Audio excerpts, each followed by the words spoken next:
need your face. This happened about 3 months ago. I decided to tell you. I am 18 years old. I live with my parents in a 5-story building on the first floor from Soviet times. It happened at night. The day passed as usual. I spent the whole day sitting at the computer. My mother called in the evening and said that she would stay with a friend at night. My father was constantly on the road, a truck driver. Around midnight I went to bed. I woke up somewhere at 2 a.m., out of need, and decided to smoke at the same time, as usual. At home I smoke only when no one is there, and to avoid the strong smell, I stick my head out the window. I went into the kitchen, put a stool, stood on the windowsill, lit a cigarette, leaned out the window and smoked. It's night. Everything is quiet. There's a sidewalk running along the house. I see a man walking along this sidewalk, tall, in a coat with a hood. Usually people pass by without seeing me, but this one stopped right in front of my windows without looking at me and muttered something. I'm trying to finish my cigarette as quickly as possible and go to bed. I've got some minor fear. Suddenly, this man turns to me and says in a hoarse voice, "I need your face." I froze, not understanding why he even said this. I stand and look at him. He threw away the cigarette. And he repeats again, only louder, "I need your face." And he suddenly takes off his hood. From the nightlights, I saw his terrible face. It was all scarred, as if his face had been cut, bruised. His eyes were red, as if the blood vessels in his eyes had burst. Out of fear, I abruptly close the window, run out of the kitchen, slam the door, and jump into bed. In the room, through the curtains, I see the silhouette of a man, right next to the window. It was this guy. He starts knocking on the window and repeats, "I need your face." I picked up the phone, my hands shaking with fright, and started calling my mom to tell her what was happening. But she didn't answer. The silhouette of this creature near the window disappeared. I thought it was gone. When suddenly the doorbell rings. The first thought, maybe mom has arrived. Well, he couldn't open the front door to the entrance without a code. After the doorbell rang, the blows began. I slowly, very quietly walked up to the door to look through the peephole. Everything was shaking from fear. I start looking through the peephole and see nothing, as if it had been closed. I turn around and quickly run into the room to get the phone to call the police. I took the phone in my hand. My vision went dark and I passed out. I don't remember anything else. I came to consciousness from my mother's screams.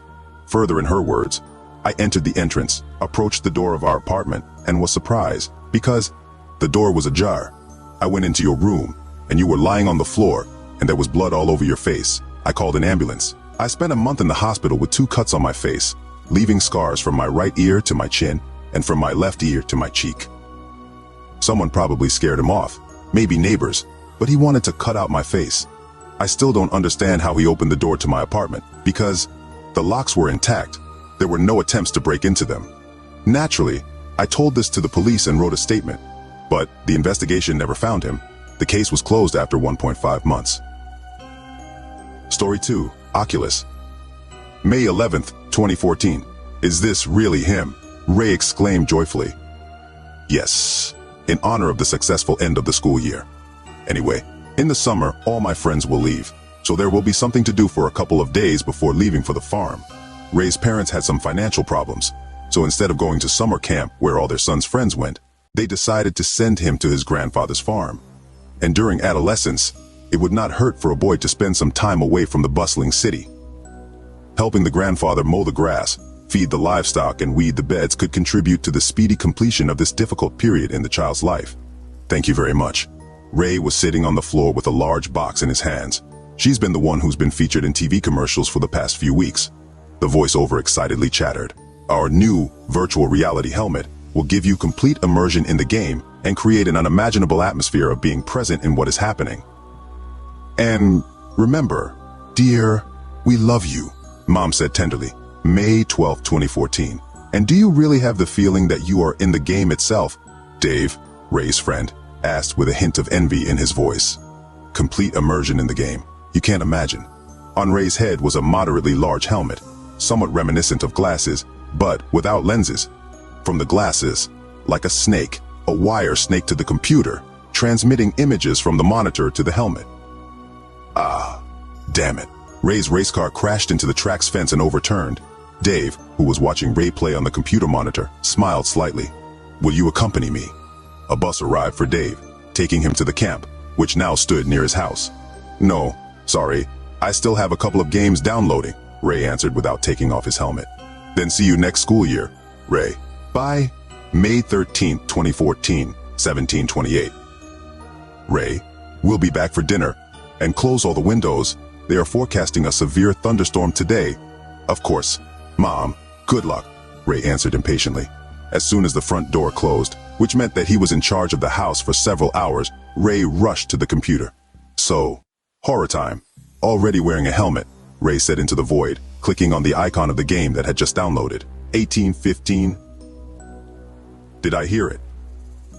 Ray asked himself in surprise, taking off his headphones. Thunder struck in the sky.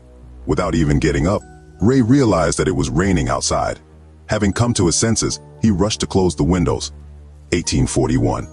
Outside the window, a real storm was already raging with might and main, with peals of thunder and bright flashes of lightning.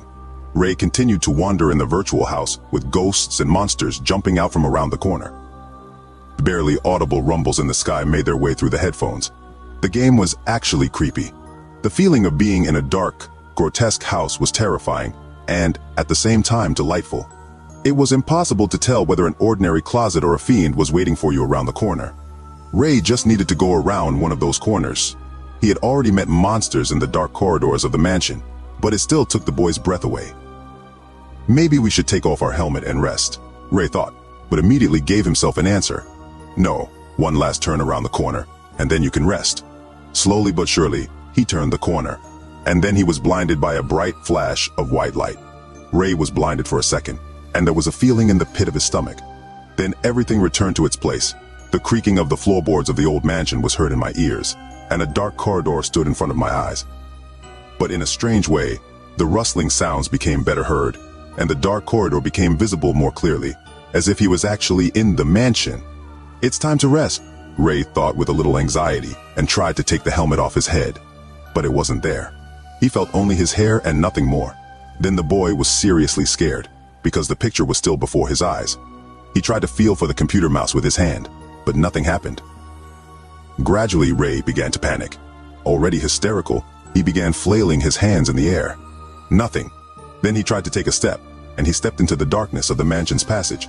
Step, step, another step.